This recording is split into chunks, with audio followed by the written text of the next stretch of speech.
حضرت محدث ابن جوزی نے لکھا ہے کہ حضرت حبیب اجمی ایک بزرگ تھے، ان کے پاس ایک شخص اکثر آتا تھا، بڑا مالدار تھا، ایک ہی بیٹی تھی، وہ بھی ٹانگوں سے معذور تھی۔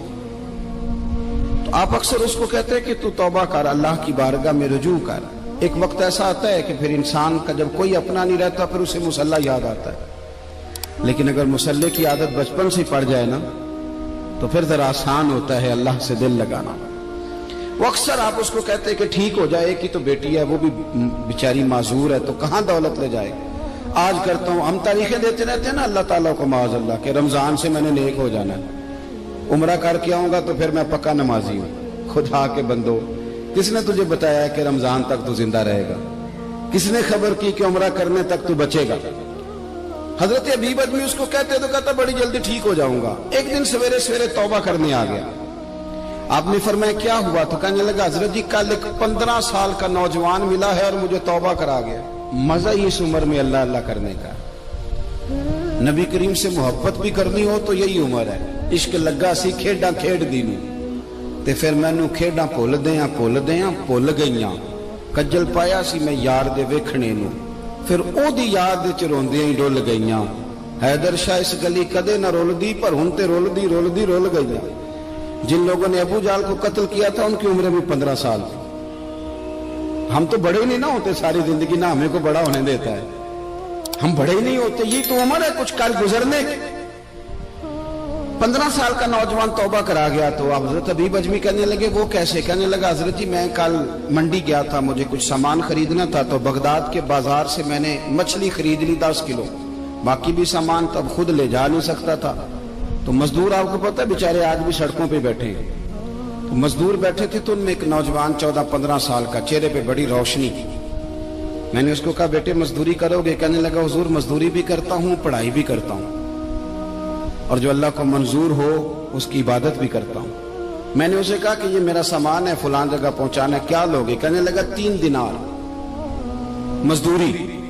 سودا طے ہو گیا، اس نے سامان اٹھا لیا۔ کہتے ہیں رستے میں ظہر کا وقت ہو گیا۔ کہنے لگا چچا اگر اجازت دو تو نماز پڑھ دو۔ 15 سال کا جوان، کہتے میں رکھ کے نا وہاں سامان تو پھٹے پہ بیٹھ گیا، وہ نماز پڑھنے چلا گیا۔ باقی لوگ دیر سے آئے، وہ بچہ جلدی آ گیا۔ میں نے کہا بیٹے آپ جلدی آ گئے؟ کہنے لگے نفل چھوڑ دیے، اب یہی نہ سمجھ لیں کہ کام چور ہے، میں بعد میں پڑھ لوں گا۔ کہتے ہیں وہ دوپہر کا وقت، رمضان بھی نہیں تھا، میں اس بچے کو نوجوان گھر لے گیا اور میں نے اپنی بیوی سے کہا کہ بڑا نیک ہے، نمازی ہے، اور راستے میں یہ بھی ہوا ہے کہ میں نے اسے ایک دفعہ کہا ہے کہ یہ مجھے تھوڑی دیر کے لیے دے دو، گرمی بڑی ہے، تمہیں پسینہ آ رہا ہے، میں اٹھا لیتا ہوں۔ کہنے لگا نہیں چچا میں رزق حلال کھاتا ہوں، اگر آپ اٹھائیں گے تو میں 3 دینار مزدوری پوری نہیں لوں گا، پھر پیسے کم کروں گا، میں نے طے کیا ہے کہ اٹھاؤں گا۔ تو کہتے ہیں میں نے اپنی بیوی کو بتایا تو بڑی متاثر ہوئی، کہنے لگی دوپہر کا کھانا پک گیا، اسے کو روٹی کھا لے۔ رمضان بھی نہیں تھا۔ کہتے میں باہر نکلا، اس کو 3 دینار تھمائے تو میں نے کہا بیٹے ایک بات میری مانو گے؟ کہنے لگا بتائیے۔ میں نے کہا کھانا پکائے کھا لو۔ کہنے لگا میں معافی چاہتا ہوں، میں نے روزہ رکھا ہوا ہے۔ حضور نے حکم دیا، حکم نبی کریم نے حکم دیا، بخاری مسلم کی حدیث ہے، فرمایا نوجوانوں اگر تمہارے پاس طاقت ہے تو نکاح کر لو ورنہ روزے رکھو۔ حکم دیا، یا نکاح اور یا روزے، یہ سرکار کا حکم ہے۔ بھائی نفلی روزہ نفس کی قوتوں کو کچلتا ہے، انسان میں نورانیت اور روحانیت لاتا ہے۔ کہتے وہ کہنے لگا میں نے روزہ رکھا ہے، میں اور متاثر ہو گیا۔ میں نے کہا اب کیا کرو گے؟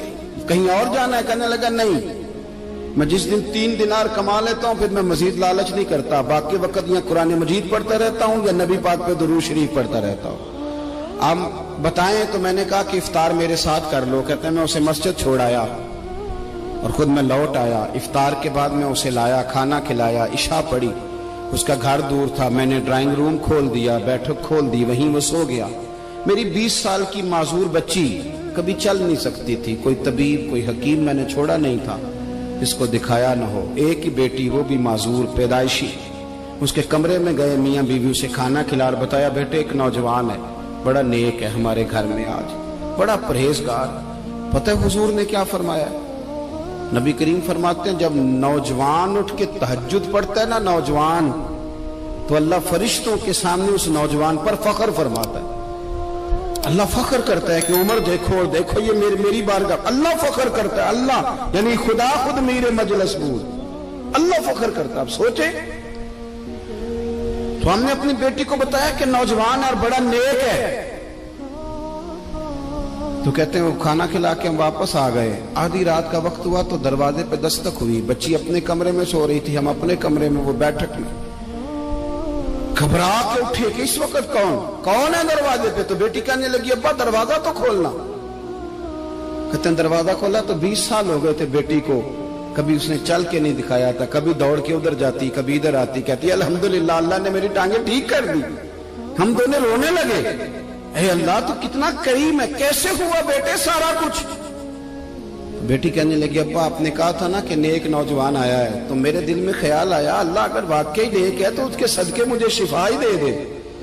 یا ایھا الذین آمنوا اتقوا اللہ وابتغوا الیہ الوسیلہ.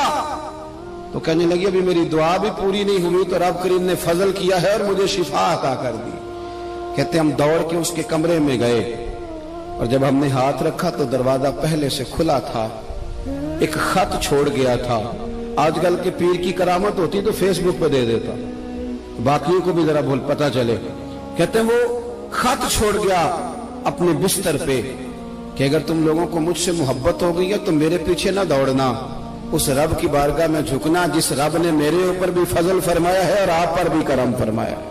میرے نوجوان دوستو, یہ جو بچپنا ہمیں لوگ کہتے ہیں نا ابھی بچے ہو, ابھی جب آپ بالغ ہو گئے تو نماز فرض ہو گئی, سچ بولنا ضروری ہو گیا, رزق حلال کھانا ضروری ہو گیا, شریعت ساری کی ساری لاگو ہو. ایک تو درگزر سے کام لیں, دوسرا اپنی زندگی کے اندر خواہشات کو چھوڑیں.